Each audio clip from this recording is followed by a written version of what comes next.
Hello and welcome to Lecture 1 for Topic 12, Chapter 10 on Campaigns and Elections. So, elections in the United States provide a peaceful means to change the government. There are other ways we could change who our president is, who members of Congress are. We could have battles in the streets, we could have duels, but instead we choose the peaceful process of electing people to office. There are tens of thousands of U.S. elected officials. So the number of elections that you have the opportunity to participate in as a voter are numerous. We elect people at the municipal level, our city level, to our city councils. We have an opportunity to elect people to our county boards. We elect state legislature, our state lawmakers, our governor, and then obviously members of Congress and the president. And so there are many, many elections that you will participate in, and many of people who are elected to office. The point of elections is to hold elected officials accountable to the public. So we don't live in a direct democracy, as you know, but we live in a republic. We live in a representative form of democracy. And so since we elect people to make decisions for us, elections are the way that we hold those that we elect accountable to what the people want.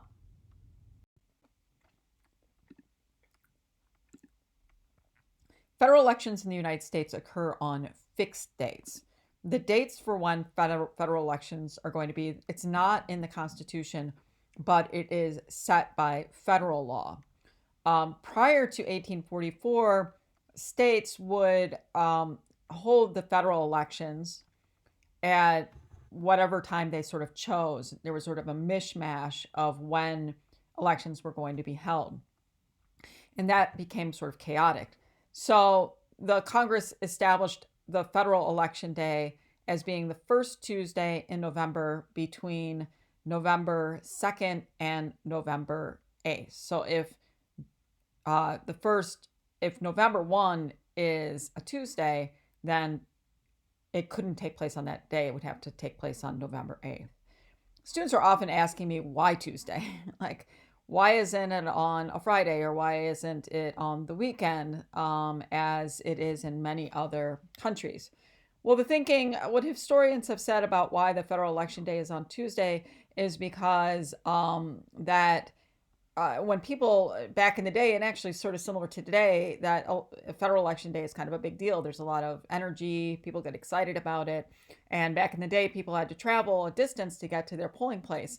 And so people would, pile up their families in their wagons, and they would take them to the place that they would be doing their voting. And there would be marches and campaigning that would take place at the election sites. And so the thinking is that you couldn't have elections on Monday because people would go to church on Sunday. So if people had to travel to get to the polls, they couldn't travel on Sunday. So you couldn't have the election on Monday. And then the thinking was that since we were a highly agrarian society, that market day was on Wednesdays. And so that you couldn't have the election on Wednesday. And so historians have said it's on Tuesday because you go to church on Sunday, then you would travel on Monday to get to your polling place, and then you would have the election on Tuesday. There's been some talk in the United States about changing our federal election day to a weekend day, or making the federal election day a national holiday. So that's something you can think about in terms of whether or not we should keep it on Tuesday, and if so, should we make it a federal holiday, or should we change it to a weekend day, as they do in many other democracies? Now, state and local elections are often take place at the same time as the federal election day, but not always. So sometimes on the first Tuesday of November, you'll also vote for your state legislatures or lawmakers or your governor, but not always. And primaries, as we'll find out in a second, take place at many different times throughout the year. So there are two types of federal elections that take place on that first Tuesday of November. One is presidential elections, and presidential elections are held every 4 years because the term of the a presidential term of office is 4 years. This, as it goes almost without saying, it's the day that the president of the United States is elected, and we just got done with a presidential election The last presidential election was on November 3rd, uh, 2020. And President-elect Joe Biden will take office on at noon. So the presidential term ends at noon on January 20th. That's in the Constitution. And then obviously the new president takes office at that same time. And so that is the day of the inauguration. If you're already looking forward to the next presidential election, it will be in 4 years on November 5th, 2024. As we learned in the last topic, voter turnout is generally higher. The election that gets the highest voter turnout is usually the presidential election in the United States. It gets higher voter turnout than in other elections. And so we know from, our last topic that general turnout in presidential elections is usually around 60%. We don't know yet what turnout was for the 2020 election, but we do know that turnout seemed to be at least close to, if not more than, the 60% that took place in 2016. The other federal election that takes place in the United States is what is known as congressional elections. And congressional elections take place every 2 years, and that's because, at least for the House of Representatives, the term of office is every 2 years, and all of the members of the House of Representatives are up for re-election every 2 years. Now, we had a congressional election on November 3rd, 2020. It coincided with the presidential election. When the congressional election does not coincide with the presidential election, that is every other 2 years, right? So in 2 years, there will be another congressional election, and that congressional election will be called the midterm election. So in non-presidential election years, the congressional election is known as the midterm election, and that's because it's midterm. It's halfway into the term of the President of the United States. So as I stated, the congressional election is the day that all members of the House of Representatives are elected if they're running, or reelected if they're running for office for a second time. And so there are 435 congressional elections on Congressional Election Day. And 1/3 or a little bit more than 30 senators are elected on that day. And that's because senators' term is 6 years. And so, as we know from our previous topics, that every session of Congress is 2 years, because all the members of Congress, or of the House of Representatives, are reelected every 2 years, and 1/3 of the Senate. And so the new session of Congress will start on January 3rd, 2021. And it will be the 117th session of Congress. And so Congress will actually be sworn in nearly 3 weeks before the new president takes office. As we know that the voter turnout is usually lower in congressional elections. It's usually around 35 to 40%, and that's what we saw in the 2014 midterm election. However, the 2018 midterm elections had very high. It was the highest voter turnout we've had for any midterm in modern history, at 49%. And so, that was sort of seen as a referendum on the Trump presidency. A lot of people are angry about the Trump presidency, in particular because Hillary Clinton won the popular vote but lost in the Electoral College, and for other reasons as well. We'll see if that trend in terms of high voter turnout will continue when we have the next midterm election, which will be in November of 2022. Okay, so now we know that the different types of federal elections, the presidential elections and the congressional elections. But even within those elections, there are different types of elections that take place. And so in this section, we're going to be talking about the different types of elections that apply to both presidential elections, apply to congressional elections, but also apply to a lot of state and local elections as well. So there's this thing called a primary election. Let me just go ahead and put all of these up here at the same time, okay? And so we'll just look at these in general. And then in a second, we're going to go into more detail looking at each of these types of elections. But we have primary elections, we have general elections, and then we have these things called direct democracy elections. primary elections are creatures of political parties, okay? And so in a primary election, you're electing who you want to be the party nominee for your party. And so in a primary election, the person running for the election doesn't win the elected seat, but they win the nomination of either the Democratic Party, the Republican Party, the Libertarian Party, the Green Party. And so the primary election determines the party nominee that will run in the general election. The general election is the election that determines which of the nominees or which of the candidates will get to hold the elected office. Okay.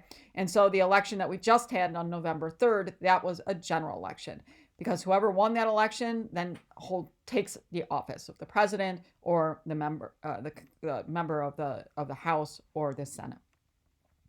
And then there's this thing called direct democracy elections, and this is where the voters themselves get to determine what they want in terms of public policy. That direct democracy elections place laws on ballots for statewide votes. And so we asked the people, do you want to, legalize recreational use of marijuana? And if the voters say yes, then that becomes law. Okay. So let's look at each of these types of elections in more detail. Okay, so let's talk about primaries. So primaries are where parties choose candidates who will run in the general election. As I stated in the last slide, primaries do not elect people to office. And if you were paying attention during the 2020 election, you would have, when you think about, about a year ago, that is when we, had a whole bunch of people from the Democratic Party who were vying to become the Democratic nominee for president. And so, we had Elizabeth Warren, you had Pete Buttigieg, Kamala Harris, Joe Biden, and many others who are all vying to become the Democratic nominee. And that through the primary system, then Joe Biden was selected as the Democratic nominee, and obviously goes on to become the president-elect. If you think back to 2016, you sort of had a similar situation. That was an open seat because President Obama could only serve for 2 terms, and so that both the Democratic Party and the Republican Party had to select their nominee. And so in the Democratic Party, there were not as many people running because I think a lot of people wanted Hillary Clinton to be the Democratic nominee, although she got a huge challenge from Senator Bernie Sanders. And so even though there were only a few people running in that primary, it was very contentious. For the Republicans, they had nearly 20 people running for the Republican nomination. Our former governor, Scott Walker, ran for the nomination in 2016. Ted Cruz, Jeb Bush, Donald Trump. And as we know, Donald Trump became the Republican nominee and then went on to become the 45th president. And so all of those are examples of primaries at the presidential election, but you have primaries in state level elections and also in congressional level elections as well. There are 2 different types of primaries that your textbook talks about. One is known as closed primaries and the other is known as open primaries. And states get to decide in conjunction with the party what kind of primary they're going to have at their state. And so some states have a closed primary system. And that means that only party members can participate in the election of the party nominee. So if you want to participate in the Republican primary, you actually have to be signed up as a Republican. If you're not signed up as a Republican Party member, and you live in a state that has a closed primary system, you cannot participate in the Republican primary. You must, that's why it's closed. It's closed to only members of the party. Wisconsin has an open primary system.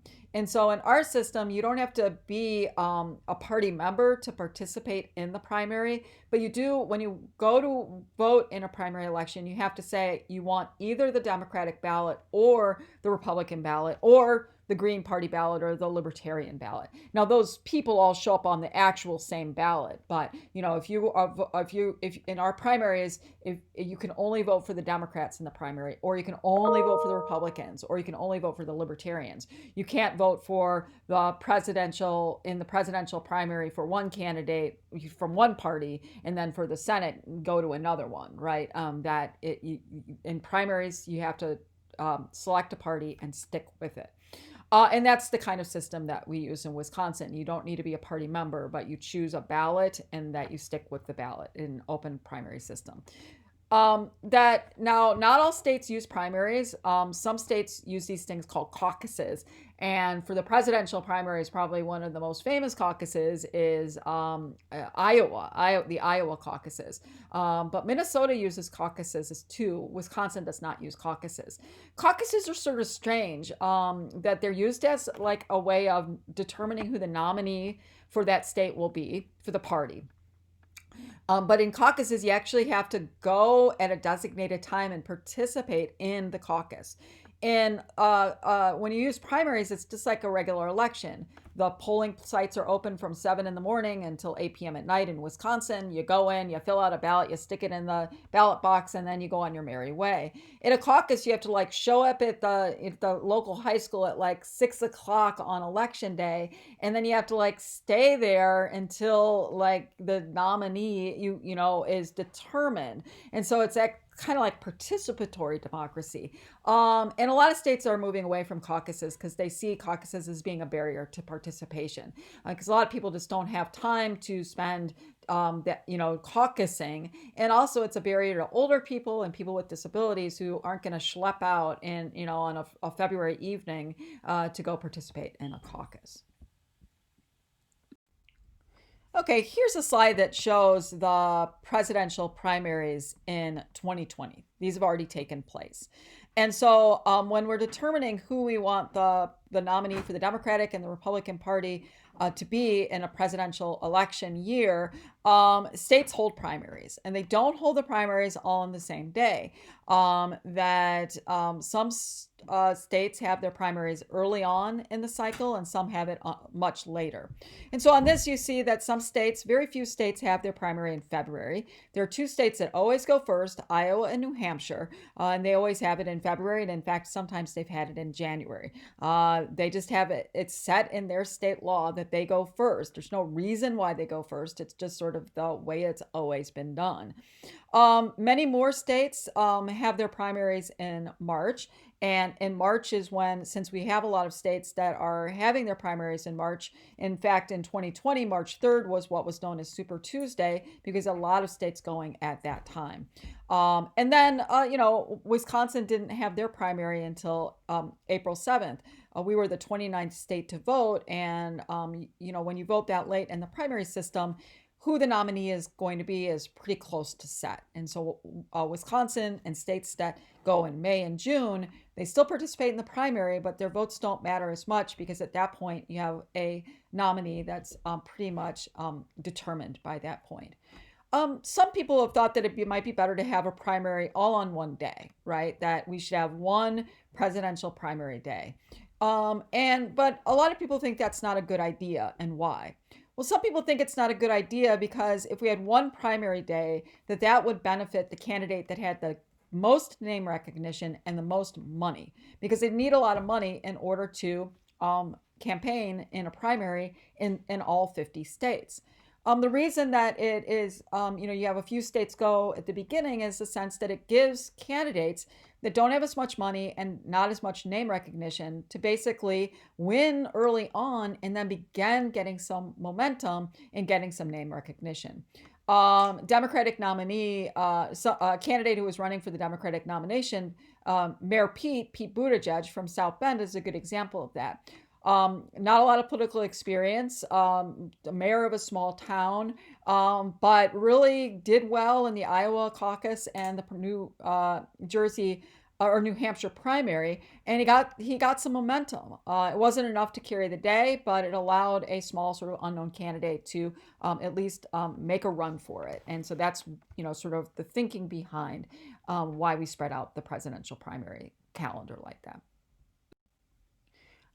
So yeah, primary elections, but you also have general elections. We don't need to talk a lot about these because they're pretty self-evident. General elections determine who holds the office. It typically draws the most votes, and the presidential and congressional elections are examples of general elections because whoever wins those elections are the ones who go on to hold the office. Another type of election is direct democracy elections. Direct democracy elections give voters the opportunity to weigh in directly on public policy. That means a question about whether marijuana should be legalized or a question about raising or lowering property taxes. That question would go directly to the voters, and whatever the majority of voters or the plurality of voters want is what would be enacted. There are several different types of direct democracy elections. One is known as a ballot initiative. And what a ballot initiative is where citizens or interest groups can propose a law or a policy change that's placed directly on the ballot. And so there are different rules and procedures in the 24 states that have this initiative process. That you would follow to get a matter directly on the ballot. So a lot of times citizens would circulate petitions, and if you get enough number of signatures from the petition, then that question would end up on the ballot. Wisconsin does not have ballot initiatives. They are not one of the 24 states. But in 2020, in the most recent election, there were several ballot initiatives that were voted on and actually approved. And so, not surprisingly, legalization of recreational use of marijuana was on the ballot in New Jersey, Montana, South Dakota, and Arizona. And all of those states voted to legalize the recreational use of marijuana. Florida voters approved raising the minimum wage to $15 by 2016, and Colorado enacted a paid family medical leave program. The federal medical FMLA, the federal or the Family Medical Leave Act, allows people to have leave, but it's unpaid. And so in Colorado and in some other states that they have paid family leave, and that's a product of the ballot initiative in 2020. Other types of direct democracy elections are what are known as referendums. And referendums are where laws are proposed by a legislature, and then once it passes through the legislature, then it is referred to the public for a vote of approval or rejection. Wisconsin has some types of referendums. We have referendums at the local level, where that you could have a body like a school board or a county board would pass a referendum, and then they would give the voters an opportunity to see whether or not they wanted to raise money or raise taxes in order to build a new high school or something like that. We also have a referendum in terms of the way we amend our Constitution in Wisconsin. That to amend the Constitution, it must go through 2 sessions of the legislature, and then the question is put to the people. And if the people say yes, then the Constitution of the Wisconsin is amended. If they say no, then it is not amended. And so referendum is also direct democracy, but it's a little bit more indirect because it has to go through the legislative body first. A recall election, Wisconsin has these, but a recall election is where it allows voters to remove state officials from office before their term expires. Most famously, Scott Walker, when he passed Act 10 after he was elected in 2010, he passed a law that took away the right for state employees to collectively bargain. And there was a lot of protest against that led to his recall. But he was recalled. There were enough people to sign petitions to call for a recall election. But Governor Scott Walker was reelected. He was recalled, and he won the recall election. And so those are just some examples of direct democracy elections. So let's think critically about direct democracy elections. So there are, at the federal level, the federal government doesn't use ballot initiatives or referendums. We don't have a process at the national level to have a national ballot measure put on all of the ballots of all 50 states, and that whatever the people of the United States, if they say, yes, we want to make this change or implement this policy, we don't have a national initiative. We don't have a national referendum. But some countries do. So what do you think? Although the federal government does not currently use direct democracy, do you think it should? And, should we have ballot initiatives in the United States, or should we have referendums in the United States? Would you think it makes sense to have a federal constitutional amendments approved by a majority of voters of the electorate, sort of in like an amendment referendum process, rather than the way it is today? To amend our Constitution, a constitutional amendment has to pass both houses, both the House of Representatives and the Senate. And then it goes to the state legislatures, and state legislatures have to vote by 3/4 of the states, either state legislatures or state conventions. State conventions have never been used to ratify to amend the Constitution. It's either a convention or state legislatures that vote to ratify amendments. What if we changed our Constitution, and once the amendment passed the Congress, it went directly to the people, and we had a national referendum to amend our Constitution? What do you think about that? That would be an example of direct democracy at the federal um, level. Should we have an initiative as another avenue for changing federal law? As you know, there are some types of laws that a lot of people, like the vast majority of people in the United States, support. One example of that is gun laws. The majority of people in the United States want to close the so-called gun show loophole, and to place other restrictions on guns. And yet Congress has been unable to pass those laws. What do you think? Do you think that that is something that should go, not just gun control laws, but other sorts of laws should go directly to the people? And moving beyond the federal, thinking about it federally, what do you think about Wisconsin? Wisconsin is not one of the 24 states that has ballot initiatives.